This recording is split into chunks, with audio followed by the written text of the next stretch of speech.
Welcome back नाजरीन।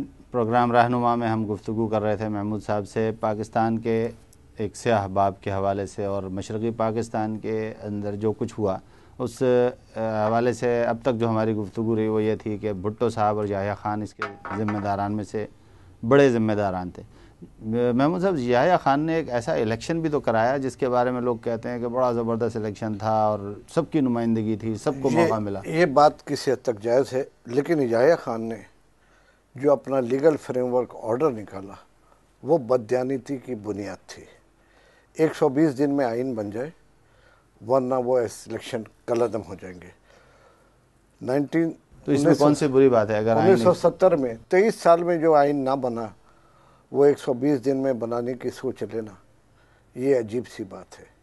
दूसरी बात जो याह्या खान ने की वो ये है कि लीगल फ्रेमवर्क जो दिया, मुजीब के 6 नुकात 1966 में आए थे जब ताशकंद कॉन्फ्रेंस के ख़िलाफ़ अपोजिशन ने एक कॉन्फ्रेंस बुलाई थी, उसके ख़िलाफ़ तहरीक अदम एतमाद चलाने की।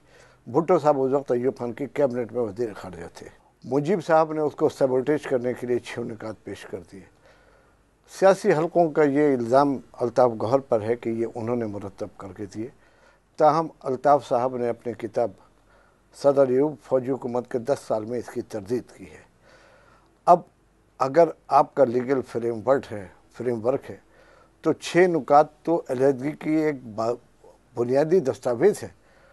बिजनेस अलग होगा, करेंसी अलग होगी, क्या क्या चीज़ें थी उसमें, उस बुनियाद पर इलेक्शन की इजाज़त देना, यही एक अजीब सी बात है कि उस बुनियाद पर इलेक्शन एक पाकिस्तान के वफाक के हवाले से कई तरह जो कौम परस्त जमातें हैं वो ये कहते हैं कि वफाक के अंदर बहुत सारे शोबे ऐसे थे जो वफाक के और सूबों के अलग अलग होने चाहिए थे।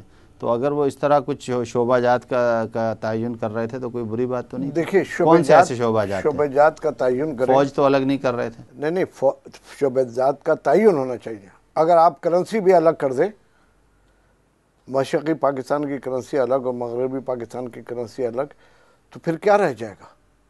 करेंसी एक ऐसी चीज़ थी जो वफाक के पास एक होनी चाहिए। अमेरिका की 50 रियासतों में डॉलर एक ही है। हाँ, 50 से ज़्यादा रियासतें हैं डॉलर।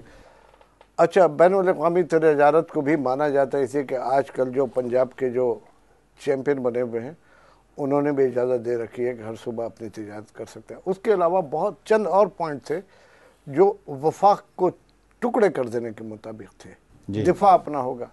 यानी फौज फिर इसका मतलब अच्छा, दिफा के अंदर भी ये भी एक मुश्किल है कि 65 की जो जंग हुई तो भारत ने मशरक़ी पाकिस्तान की तरफ कदम नहीं किया और मशरक़ी पाकिस्तान बिल्कुल नहीं था। वो तो शुक्र है कि उन्होंने नहीं किया, सारा जोर मगरबी पाकिस्तान पे रहा।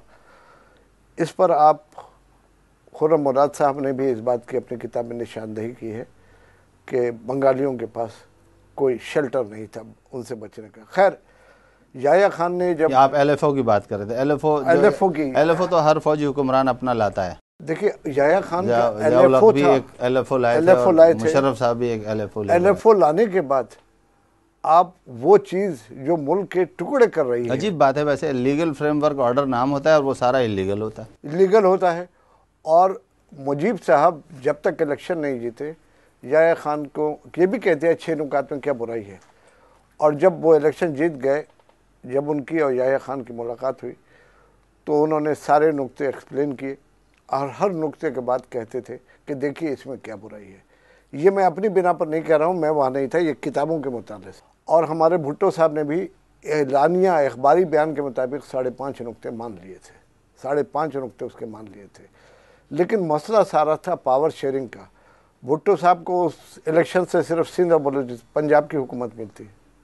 बलूचिस्तान में नैब थी उस ज़माने में, वली खान की सरहद में नैब की हुकूमत थी। लेकिन भुट्टो साहब को तो पंजाब और भुट्टो साहब कुल इख्तियारात से कम पे राज़ी नहीं थे। कुल इख्तियार के लिए मशरक़ी पाकिस्तान का अलग होना ज़रूरी था। अगर भुट्टो साहब कहीं बैठे हुए ये देख रहे हों कि उनके दामाद ने क्या कुछ किया तो वो उससे सबक सीख सकते थे कि जनरल याह्या को बाहर करके खुद सदर बन जाते, मुजीब को वज़ीर आज़म बना देते। बहुत अच्छा उन्होंने सबक सिखाया उनके दामाद ने। उस वक्त तो आइन बनता ना, उसके बाद तय होता कि सदर कैसे बनेगा। जी, याह्या खान को हटा देते तो सदर तो नहीं बनते कि वो आइन में तय होता कि सदर के इंतखाब कैसे होता, और आइन 120 दिन में बनता है। आइन 120 दिन तक बनता है। कौमी असेंबली के मेंबरान 160 उसके पास है, आपके पास 81 है। सूबाई असेंबली के अंदर आपके पास 2 सूबाई असेंबली है। वली खान सरहद और बलूचिस्तान की ये हमदर्दाना राय रखती थी मुजीब से। 3 असेंबलियाँ उसके पास है, 2 आपके पास। कौमी असेंबली की आपके पास 81 सीटें हैं, मुजीब के पास 160 सीटें हैं। और यहाँ भी जो सीटें थी वली खान और ग्रुप जो था, वली खान और बज़ीन जो, उनसे हमदर्दी रखते थे। अच्छा, जमात इस्लामी की 4 नशिस्तें थी जमीयत उलमा पाकिस्तान नूरानी साहब के साथ, लेकिन इनमें से कोई भी मुजीब से इख्तलाफ रखती थी, लेकिन ये भी भुट्टो के हमदर्द नहीं थे। तो अब अगर सदर बनने का तो कोई सवाल ही पैदा नहीं होता। जो 81 में से 81 उनके पास है, तो 38 तो मौलाना नूरानी ने वज़ीर आज़म के लिए वोट लिए थे, 37 या 38 जब इलेक्शन हुआ था। हाँ, तो 181 था ना, बाकी 138 सीटें थी ना, ये है। अच्छा, दूसरी बात यह है कि जब सारा कुछ हो गया, इख्तिदार पाकिस्तान के 16 दिसंबर कट गया, इख्तिदार जब आ गया भुट्टो साहब के पास, भुट्टो साहब ने एक सह फरीकी मुआहदा किया, वली खान, मुफ्ती महमूद और पीपल्स पार्टी। असल में ये सह फरीकी नहीं, 2 फरीकी मुआहदा थे, इसे कि वली खान और मुफ्ती महमूद की अंडरस्टैंडिंग पहले हो गई थी।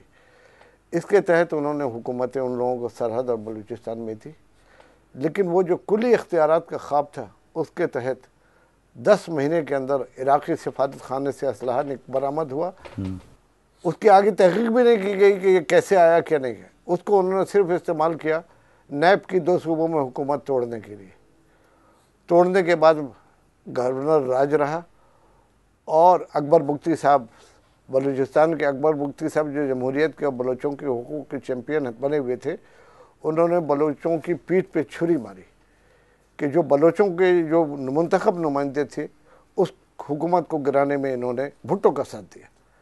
सरहद के अंदर मुफ्ती महमूद ने देखा कि जब मेरी अक्सरियत ख़त्म हो गई है, तो उन्होंने इस्तीफ़ा दे दिया और वहाँ गवर्नर बने गए अब असलम खटक साहब। असलम खटक साहब सूबाई असेंबली के मेंबर थे, और वो एक ग्रुप लेकर के नैब की हिमायत कर रहे थे, लेकिन गवर्नर जब वो बन गए तो वो हिमायत ग्रुप याफ्ता तो अलग हो गया। तो फिर भुट्टो साहब का ख्वाब, कुल पाकिस्तान पे हुकूमत का ख्वाब पूरा हो गया। 4 सूबे में उनको ये LFO की वजह से हुआ? नहीं, LFO तो ख़त्म हो गया ना इलेक्शन के साथ ही। इलेक्शन LFO की बुनियाद पर कराने से क्या नुकसान हुआ? पहली बात तो ये है कि मुजीब को, जिसका 6 नुकात LFO के पाकिस्तान के टुकड़े करना था और LFO के भी, उसको अपने नुकात के साथ क्यों इजाज़त दी गई इलेक्शन लड़ने की? और अगर इजाज़त दी गई है, इसका मतलब यह है कि आपको 6 नुकात मंजूर है, तो उसकी बुनियाद पर उनको दे दीजिए। हम कोई हमीदुर रहमान कमीशन नहीं है, लेकिन हम जो गुफ्तगू कर रहे हैं, जो तारीख़ पे मौजूद है, जो लोगों ने किताबें लिखी हैं और वो किताबें वैलिड हैं, उन किताबों को चैलेंज नहीं किया गया, उससे ये चीज़ें अखज़ हो रही हैं कि एक और जुर्म या एक और ज़िम्मेदारी जनरल याह्या खान पर, कि उन्होंने ऐसे नुकात पर उसको इलेक्शन लड़ने की इजाज़त क्यों दी? इजाज़त क्यों दी? अगर इजाज़त ना देते तो और ज़्यादा नहीं इंतशार फैलता। वो तो इलेक्शन से पहले का था। उस वक्त तक मुजीब के पास कोई ऑथेंटिसिटी नहीं थी अपने अवामी नुमाइंदगी की। कोई इलेक्शन जीता नहीं था वो, ना उसके मतलब शरपसंद कहा जा सकता था। 300 में से 160 नुमाइंदे नहीं थे उसके। वो कितने हुए ये तो इलेक्शन के बाद पता चला कि उसके नुमाइंदे कितने हैं, और वो फिर अवाम का नुमाइंदा बन गया। तो याह्या खान साहब ने, असल में ये था कि याह्या खान साहब समझे कि कोई अक्सरियत किसी को मिलेगी नहीं, डिवाइड ऑन रूल करके मैं हुकूमत करता रहूँगा। 70 के इलेक्शन पहले अक्टूबर में थे। अक्टूबर में एक सैलाब आ गया ज़ोरदार, जिस पर इलेक्शन 2 महीना एक्सटेंड कर दिए गए। 2 महीने बाद इलेक्शन से चंद दिनों पहले फिर एक दूसरा शदीद तर सैलाब आया, लेकिन वो हुकूमत ने फिर इलेक्शन पोस्टपोन नहीं किया। चंद सीटों पे पोस्टपोन किया, वैसे नहीं। बस ये सैलाब जो थे, ये पाकिस्तान की सालमियत को भी बहा ले गए, और मुजीब को ये कहने का प्रोपेगेंडा मिल गया कि देखो सैलाब है और मगरबी पाकिस्तान की हुकूमतें कुछ नहीं कर रही हैं। इलेक्शन में हिस्सा ले लिया उन्होंने। LFO अगर बनाया था तो उसको जस्टिफाई करते, उससे जो मुतसादिम थे उनको कहते कि अपने मंशूर में अपने इसमें तब्दीली करो, इसके तहत लड़ो। और अगर LFO कबूल था तो 6 निकात भी कबूल। 6 नुकात बाद में आपके लिए काबिल एतराज़ हुए, और भुट्टो साहब की हवस से इक़्तिदार। मैंने आपको अल्ताफ़ गौर से उनका मकालमा सुनाया जी, यानी ये दूसरे जिम्मेदार भुट्टो, जुल्फ़िकार अली भुट्टो और उनकी अजीब अजीब इस्तिलाहात थी। एक तो इधर हम तुम उधर हम का भी था, और एक ये था कि टांगे तोड़ दी जाएंगी या पसलियाँ तोड़ दी जाएंगी। एक और ये था कि दूसरी बड़ी अक्सरियती पार्टी, एक तो अक्सरियती होती है, ये दूसरी अक्सरियती क्या होती है? ये दूसरी अक्सरियती का नुक्ता उनका निकाला हुआ था। मतलब एक अक्सरियत है, एक अक्सरियत वहाँ रहे, मशरक़ी पाकिस्तान की हुकूमत करे, एक अक्सरियत यहाँ हुकूमत करे। इस अक्सरियत में जमहूरियत और अखबारात और मीडिया, उस ज़माने में भी बहरहाल मीडिया कुछ था, अखबारात थे, बड़े बड़े लिखने वाले थे, उन्होंने गिरफ्त नहीं की उस ज़माने में। दूसरी अक्सरियत उस ज़माने में देखिए, पंजाब और सिंध, हमारी एक बड़ी ख़राबी ये है कि हमारा जो महबूब लीडर होता है वो कितनी गलती करे, कुछ भी करे, आवाम वाह वाह करती है। वो लीडर जलसे के अंदर एक फहिश गाली बक दे, आवाम वाह वाह वही करती है, उसको टोकती नहीं है, उसके ऊपर कोई नहीं कहता है कि ये क्या बेहूदगी कर दी है। तो भुट्टो साहब पंजाब और सिंध में, और ख़ास तौर पे पंजाब में इतने मकबूल थे कि किसी ने कुछ देखा नहीं। और जो वो कह रहे हैं, भाई आज देख लिए ना, आज हमारे सदर ये कह देते हैं कि मुआहदे जो है ये कुरान और हदीस नहीं है जिनको पूरा किया जाए।